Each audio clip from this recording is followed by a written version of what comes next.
শরিয়া আইন নিয়ে আমার এই এপিসোডটা আমার দর্শকদের একাংশের মধ্যে আগ্রহ তৈরি করছে। আমার অন্যান্য এপিসোডগুলো একদিনের মধ্যে মিলিয়ন ভিউ ছাড়াইলে এই শরিয়া আইন নিয়ে এপিসোডটা তেমন ভিউ হয় নাই, কিন্তু আমি দেখতে পারছি একটা সিগনিফিক্যান্ট ইন্টারেস্ট তৈরি হয়েছে আমার দর্শকদের মধ্যে। এইভাবে যে পশ্চিমা ন্যারেটিভকে জবাব দেওয়া যায় তা দেখে অনেকেই চমৎকৃত হয়েছেন, আমাকে অনেকে ধন্যবাদ জানাইছেন। আমি তখনই সিদ্ধান্ত নিয়েছিলাম যে আর একটা এপিসোড করবো শরিয়া আইন নিয়ে, কারণ অনেক আলাপ করতে পারিনি, ওইখানে বড় হয়ে যাইতেছিল জন্য। আর একটা দিক দিয়ে আলাপ করব, যা সেদিন সময়ের অভাবে আলাপ করা যায় না। তো আমি কোনো জাজমেন্ট বা ভালো মন্দ বলবো না, আমি ব্যাখ্যা করার চেষ্টা করব যে কেন শরিয়া আইনের বিশেষ বৈশিষ্ট্যগুলো আছে। এই বিষয়টাকে আইনি চিন্তার প্যারাডাইম বলা যায়, প্যারাডাইমের আলাপ। শরিয়া আইনের প্যারাডাইম আর পশ্চিমা আইনের প্যারাডাইম আলাদা, দুই জগৎ, ভিন্ন জগৎ। তাই দুই আইনি কাঠামোর সরাসরি তুলনায় চলে না। প্যারাডাইম মানে কি? প্যারাডাইম এই শব্দটার বাংলা করছে প্রতিমান, অনেকে বলে ভাব কাঠামো বা চিন্তা কাঠামো, কিন্তু আমরা প্যারাডাইম দিয়েই বুঝবো এটা আসলে কি।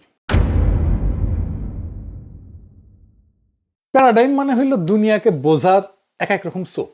আমরা দুনিয়াকে এক এক রকম চোখ দিয়ে বুঝি, সবাই একরকম চোখ দিয়ে বুঝি না। যেমন ধরেন, আপনি যদি লাল কাচের চশমা পরেন তাহলে সবকিছু লাল দেখবেন, আবার যদি সবুজ চশমা পরেন তাহলে সবকিছু সবুজ দেখবেন। এই চশমার রংটাই হইল প্যারাডাইম। আপনি কি দিয়ে দেখতেছেন, কেমন করে দেখতেছেন। গবেষণাতেও প্যারাডাইম আছে। আপনি কোন চশমা ব্যবহার করে একটা সত্যকে খুঁজতে যাচ্ছেন, সত্যকে আবিষ্কার করতে যাচ্ছেন। পিএইচডি করতে হলে এটা পড়তে হয়, রিসার্চ মেথড। আপনাকে বলতে হয় আপনার রিসার্চ প্যারাডাইম কি। আমি রিসার্চ প্যারাডাইম নিয়ে আলাপ করতেছি না, চিন্তার প্যারাডাইম নিয়ে আলাপ করতেছি।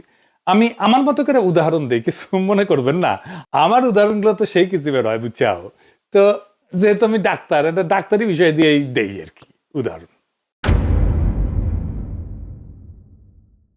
ধরেন গু গু গু গু গু হয় যে এটা গু। একজন ডাক্তার গু দেখে নাড়াচাড়া করে, মাইক্রোস্কোপের নিচে নিয়ে রোগ ধরার চেষ্টা করে। একজন সুইপার সে দেখে পরিষ্কার করার বিষয় হিসেবে গুকে।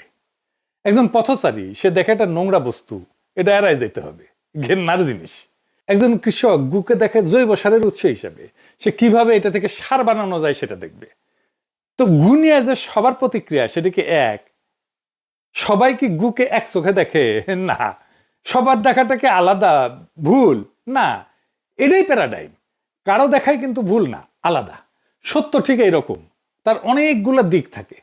আপনি গুকে একই সাথে সুইপারের দৃষ্টিতে, ডাক্তারের দৃষ্টিতে, কৃষকের দৃষ্টিতে, পথচারীর দৃষ্টিতে দেখতে পারবেন না।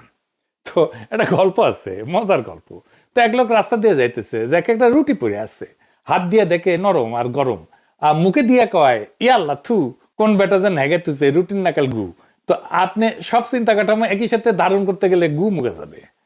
এই যে প্যারাডাইম বা চিন্তার কাঠামো বিজ্ঞানে কেমন সেটা একটু দেখি। আপনি যখন পিএইচডি করবেন আপনাকে বলতে হবে কোন প্যারাডাইমে আপনি গবেষণা করেছেন।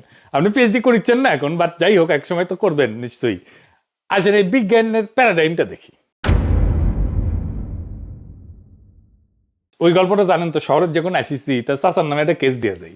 তো প্যারাডাইমের আলাপ যখন আসলো, তো আসেন বিজ্ঞানের প্যারাডাইমের আলাপটা করে রাখি, সেটাও শিখে নি। তো আমি ডাক্তারি থেকে উদাহরণ দিই, বুঝাইতে সুবিধা হয় আমার ডাক্তারি থেকে উদাহরণ দিলে। ধরেন স্বাস্থ্য কাকে বলে? স্বাস্থ্য, হ্যাঁ, সুস্বাস্থ্য কারে কয়? মানে কখন বলা যাবে একজন মানুষ সুস্থ? রোগ নাই তাইলে কি সুস্থ মানুষ? না।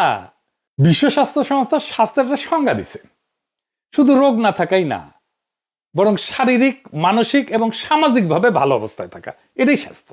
তাইলে এখন যদি আমি দেখতে চাই যে আপনার স্বাস্থ্য কেমন, সেটা কত ভাবে এক এক প্যারাডাইমের মানুষ কিভাবে দেখবে সেটা দেখি।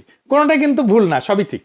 আসেন দেখি প্যারাডাইম দিয়ে কিভাবে স্বাস্থ্য দেখা যায় বিভিন্ন ভাবে। এটাই হইতেছে রিসার্চের প্যারাডাইম। বিভিন্ন দিক থেকে আমরা স্বাস্থ্যকে দেখব, একজনের স্বাস্থ্যকেই দেখব। প্রথমে হইতেছে পজিটিভিস্ট প্যারাডাইম।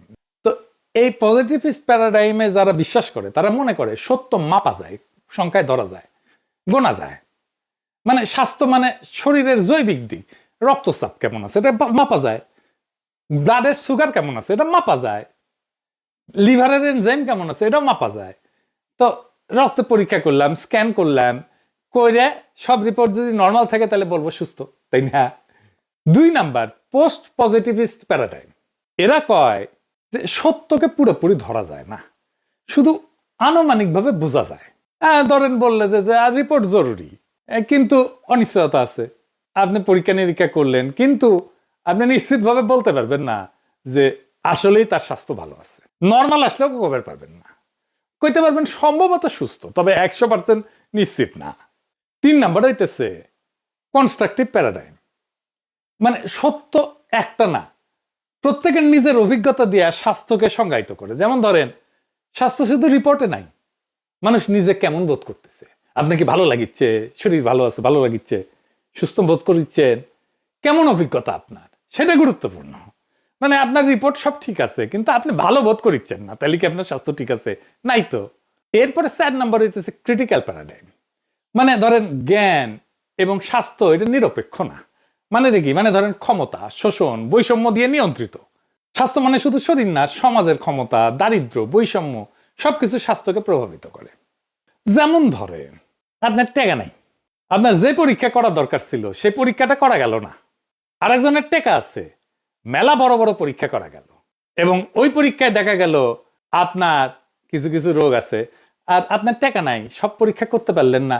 এরা কম পয়সার একটা পরীক্ষা করলেন, দেখলেন রিপোর্ট ঠিক আছে, তাইলে কি আপনার স্বাস্থ্য ঠিক আছে? নাই তো, কারণ আপনি তো সব পরীক্ষা করতে পারেন নাই, আপনার টাকাই নাই, তাই না? প্রাগমেটিক প্যারাডাইম, মানে যা কাজে লাগে সেটাই সত্য, মানে তত্ত্ব না। আসল ব্যাপার হলো মানুষ আসলেই ভালো আছে কিনা, কাজে ফিরতে পারছে কিনা, এটাই তার স্বাস্থ্যের মাপকাঠি। মানুষ যদি কাজ করতে পারে, আনন্দে থাকতে পারে, তবে সে সুস্থ।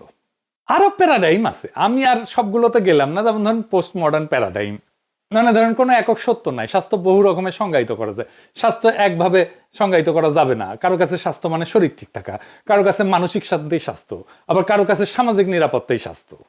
এবার আসেন সবগুলো একসাথে দেখি, তাহলে আবার মনে হবে, কারণ আলাদা আলাদা করে বলছি তো আবার একটু মনে হবে। এইটা সে একটা পাশে লিখে দেন। ধরুন পজিটিভিস্ট, রিপোর্ট যদি নর্মাল হয় তাহলে আপনি সুস্থ। পোস্ট পজিটিভিস্ট, রিপোর্ট বলতেছে সুস্থ, তবে অনিশ্চয়তা আছে, আপনি বলতে পারবো না ভাই যে আপনি আসলে সুস্থ কিনা। ইন্টারপ্রেটিভ, যেমন আপনার কেমন লাগিচ্ছে সেটাই স্বাস্থ্য, আপনার যদি ভালো লাগে তাহলে আপনি সুস্থ।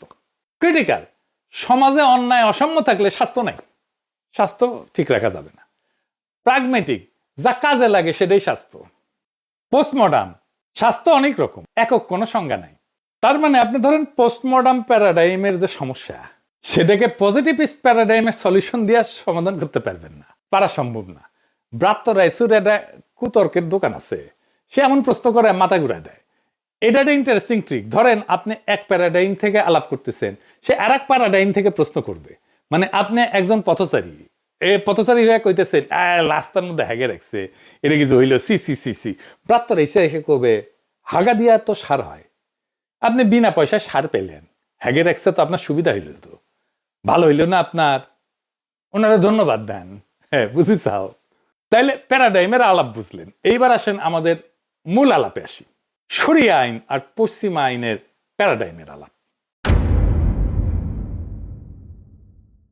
শরিয়া আইনের প্যারাডাইমের মূল ভাবনা হইল আইন আসে আল্লাহর কাছ থেকে, তাই মানুষের বানানোর নিয়ম না, বরং ধর্মীয় শাস্ত্র থেকে নিয়ম নির্ধারিত হবে। এইখানে ন্যায়, অন্যায়, শাস্তি, পুরস্কার সবই ধর্মীয় ভিত্তির সাথে জড়িত। আর পশ্চিমা আইনের প্যারাডাইম আরেকদিকে লেখেন, শরিয়া আইনটা একদিকে লেখেন, পশ্চিমা আইনটা আরেকদিকে লেখেন। এইখানে পশ্চিমা আইনে আসে, আইন আসে মানুষের তৈরি সামাজিক চুক্তি থেকে, সংসদ, কোর্ট, সংবিধান সব মিলায় মানুষই ঠিক করে কোনটা আইন কোনটা না। ধর্মকে এখানে বাইরে রাখা হয়। দুটাই আইন, কিন্তু চশমার রং আলাদা। একটার মূল দৃষ্টি ধর্মে, আর একটার মূল দৃষ্টি মানুষের তৈরি নিয়মে। সহজ কথায় বললে শরিয়া আর পশ্চিমা আইন দুইটা হইল দুই রঙের চশমা। একই সমাজ বা অপরাধকে দুইটা ভিন্ন দৃষ্টিতে দেখে। এই ভিন্ন দৃষ্টি বা চিন্তার ধারণাই হলো প্যারাডাইম। এখন শরিয়া আইনের শাস্তি নিয়ে নানা ধরনের সমালোচনা আছে, আলোচনা আছে। পশ্চিমারা মানে ধরেন বেত্রাঘাত, হাত কেটে নেওয়া, পাথর ছুঁড়ে মারা। আমি শাস্তির ধরন নিয়ে কথা বলবো না, বা ভ্যালু জাজমেন্ট করবো না, কোনটা ভালো কোনটা মন্দ এটা বলবো না, কিন্তু শাস্তি যে দর্শন, এটা ভিন্নতা আছে পশ্চিমা শাস্তি এবং শরিয়া শাস্তির। কি সেই তফাৎটা, আসেন এটা বুঝে দেখি। পশ্চিমা আইনে অপরাধীকে সমাজ থেকে বিচ্ছিন্ন করে কারাগারে রাখা হয়, শরিয়া আইনে কারাগারের ভূমিকা গৌণ। শুরুতে তো কারাগারের ধারণাই ছিল না, মূলত ধরেন নবী করিম সাল্লাল্লাহু আলাইহি ওয়াসাল্লামের সময় কারাগারই ছিল না, পরে হয়েছে কারাগার। তো শরিয়া আইনে অপরাধী সমাজে ফিরে যায়, তাকে একটা শাস্তি দিয়ে সমাজে ছেড়ে দেওয়া হয়। শরিয়া আইনের শাস্তির দর্শন হচ্ছে শাস্তি প্রতীকী এবং প্রকাশ্য। এটাকে বলা হয় ডেটারেন্স, মানে বাধা দিবে, অপরাধ ঘটাইতে বাধা দিবে। উদ্দেশ্য হলো সমাজকে সতর্ক করা যাতে অন্যরা অপরাধ থেকে দূরে থাকে। শাস্তি ত্বরিত, চূড়ান্ত, দীর্ঘমেয়াদী কোনো বন্দিত্ব নাই। শাস্তি সম্পন্ন হইলে অপরাধীকে সমাজে ফেরায় দেওয়া হয়। ফলে সমাজ থেকে বিচ্ছিন্ন হয়ে স্থায়ী অপরাধী পরিচয় তৈরি হয় না। এখানে একটা সংশোধনের সুযোগ থাকে। কারাগার কেন্দ্রিক সিস্টেমে তিনটা জিনিস হয়, কিন্তু সবচেয়ে বেশি জোর দেওয়া হয় রিট্রিবিউশনে বা প্রতিশোধ বা ন্যায় বিচারের ভারসাম্য। অপরাধ করলে যোগ্য শাস্তি পেতে হবে। এখানে অপরাধীকে ভোগান্তি দেওয়া হয় যেন সমাজ মনে করে ন্যায় বিচার হয়েছে। রিহ্যাবিলিটেশন করা হয়, সংশোধন। আধুনিক কারাগারে প্রধান উদ্দেশ্য হচ্ছে অপরাধীকে শিক্ষা প্রশিক্ষণ দেওয়া, সংশোধন করা, শিক্ষা দেওয়া, চাকরির দক্ষতা শেখানো, কাউন্সেলিং ইত্যাদি। 3 নম্বর হইতেছে ইনক্যাপাসিটেশন বা অক্ষম করে রাখা, অপরাধীকে সমাজ থেকে সরায় দেওয়া যাতে সে আর ক্ষতি করতে না পারে। এই জন্য দীর্ঘ কারাদণ্ড বা মৃত্যুদণ্ড এই উদ্দেশ্যে ব্যবহার করা হয়। তুলনা করলে বলা হয়, একদিকে লেখেন শরিয়া আইন, এডিটর সাহেব, এটা প্রধানত ডেটারেন্স, ভীতি প্রদর্শন, প্রতীকী শাস্তি, দ্রুত প্রয়োগ। এটার সঙ্গে রিট্রিবিউশনও আছে কিছুটা, যেমন কিসাসে সমপরিমাণ প্রতিশোধ। পশ্চিমা আইনে ডান পাশে লেখেন প্রধানত রিট্রিবিউশন। রিট্রিবিউশন শরিয়া আইনে সেকেন্ডারি, পশ্চিমা আইনে retribution primary. 2 number rehabilitation, 3 number ইনক্যাপাসিটেশন। Deterrence আছে, তবে সরাসরি না, প্রকাশ্য না, পরোক্ষভাবে কারাগারের ভীতি এবং আইন প্রয়োগ করে, মৃত্যুদণ্ডের ভীতি প্রয়োগ করে। তার মানে দেখছেন শরিয়া আইনে যেটা সেকেন্ডারি, পশ্চিমা আইনে সেটা প্রাইমারি। এও বুঝছেন? পশ্চিমা আইনে উকিল কেনা যায়, রায় প্রভাবিত করা যায়। কারণ পশ্চিমা আইনের মূল ভিত্তি হচ্ছে রুল অফ ল, সবাই আইনের চোখে সমান। অর্থ দিয়া বিচার কেনা সম্ভব না থিওরিটিক্যালি, কিন্তু আইনজীবী, আপনি ভালো আইনজীবী যদি নেন তাইলে আপনি ফেভারেবল একটা রায় পাইতে পারেন। ধনী মানুষেরা, কর্পোরেশন আর বেশি টাকা দিয়া টপ ল ফার্ম ভাড়া করতে পারে। ভালো আইনজীবী মানে কি? মানে সে আইনগত ফাঁক খুঁজে বের করবে, জুরি বা বিচারককে প্রভাবিত করার মতো যুক্তি দাঁড় করিতে পারবে, ভালো লেখাপড়া জানে। ফলে একই অপরাধের জন্য ধনীরা হালকা শাস্তি পায়, গরিবেরা কঠোর শাস্তি পায়। এইটাকে আধুনিক আইনের দর্শনের ভাষায় বলা হয় জাস্টিস গ্যাপ বা 2 টিয়ার জাস্টিস সিস্টেম। তাই সরাসরি রায় কেনা যায় কিনা এটা আমি বলতে চাই না, কিন্তু রায়ের ফলাফলে প্রভাব ফেলার মতো শক্তিশালী সুবিধা কেনা যায়। শরিয়া আইনের তুলনায় শরিয়া অপরাধ প্রমাণের নিয়ম এত কড়া, যেমন 4 জন সাক্ষী লাগে, নির্দিষ্ট শর্ত লাগে, এবং উকিল দিয়ে খেল খতম করার সুযোগ সীমিত। আদি শরিয়া আইনে উকিলের কোনো রোলই ছিল না। আবার বিচারকের বা কাজীর বিচারের বিবেচনার অংশ শরিয়া আইনে কম, কারণ শাস্তি আল্লাহ নির্ধারিত। ফলে উকিলের ভূমিকা সীমিত, রায়কে কেনা বাঁকানো কঠিন। পশ্চিমা আইনে ধনীরা অর্থ দিয়ে, আইনজীবীর শক্তি দিয়ে রায় প্রভাবিত করতে পারে। মানে থিওরিটিক্যালি সমতা থাকলেও বাস্তবে বৈষম্য হয়। শরিয়া আইনে ঐশ্বরিক বিধান, কড়া প্রমাণ কাঠামোর কারণে এই সুযোগটা সীমিত। আরেকটা গুরুত্বপূর্ণ তফাৎ আছে শরিয়া আইনে, কি সেটা? শরিয়া আইনে অপরাধের যেটা ধারণা, অপরাধকে শরিয়াতে 2 ভাগে ভাগ করা হয়। একটা হচ্ছে হক্কুল্লাহ, আল্লাহর অধিকার, আর একটা হচ্ছে হক্কুল ইবাদ বা বান্দার অধিকার। হক্কুল ইবাদ যেমন এটা খুন, শারীরিক আঘাত, মানহানি। এখানে ভিকটিম, তার পরিবার গুরুত্বপূর্ণ ভূমিকা রাখে ন্যায় বিচারের ক্ষেত্রে। তারা চাইলে কিসাস বা প্রতিশোধমূলক শাস্তি দাবি করতে পারে, বা দিয়া বা ক্ষতিপূরণ নিয়ে মাফ করে দিতে পারে। হক্কুল্লাহ যেমন জিনা, চুরি, মদ পান, এইগুলা আল্লাহর অধিকার হিসাবে ধরা হয়। তাই এইখানে ভিকটিম ক্ষমা করলেও রাষ্ট্র, কাজী শাস্তি কার্যকর করতে পারে। পশ্চিমা আইন ব্যবস্থায় অপরাধকে মূলত অফেন্স এগেইনস্ট দ্য স্টেট হিসেবে দেখা হয়, রাষ্ট্রের বিরুদ্ধে অপরাধ। অর্থাৎ কেউ যদি খুন করে সেটা শুধু পরিবারের ক্ষতি না, বরং সমাজ এবং রাষ্ট্রের শৃঙ্খলা ভাঙা। এই জন্য রাষ্ট্র প্রসিকিউশন চালায়। টিম পরিবার যদি মাপও করে দেয় তাও রাষ্ট্র এটা চালাবে। আবার ধরেন আমার ভাইকে কেউ মারলে আমার কোনো অনুমতি ছাড়াই চুপ মাপ করে দিতে পারে, এটা কোনো ইনসাফ?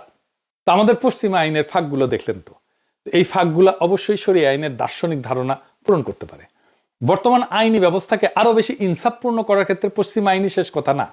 শরিয়া আইন আর পশ্চিমা আইন 2টা ভিন্ন প্যারাডাইম। একটা দাঁড়ায় আছে আল্লাহর হকে, আর একটা দাঁড়ায় আছে রাষ্ট্রের চুক্তিতে। এখন আসল প্রশ্ন হইল, ন্যায় বা ইনসাফটা কি? এটা কি শুধু রাষ্ট্রের শাস্তি, না ভিকটিমের সন্তুষ্টিও, সমাজের ভারসাম্য এবং আল্লাহর ন্যায় ইনসাফ? আমরা যদি এক চোখে না দেখে 2 চোখে দেখতে শিখি, তাহলে হয়তো আমাদের আইন ব্যবস্থা আরো ইনসাফপূর্ণ হইতে পারে। তাইলে আজকের আলাপে বুঝলেন শরিয়া আইন নিয়ে যে হাউকাউ করে পশ্চিমে, এটা হুদাই, আমরাই ব্যাখ্যা করতে পারি না ঠিক মতো। আজকে ব্যাখ্যা পাইলেন, আরো আলাপ করা যায়, সে আলাপ আর একদিন হবে। আজকের মতো এইখানেই। ইনকিলাব জিন্দাবাদ।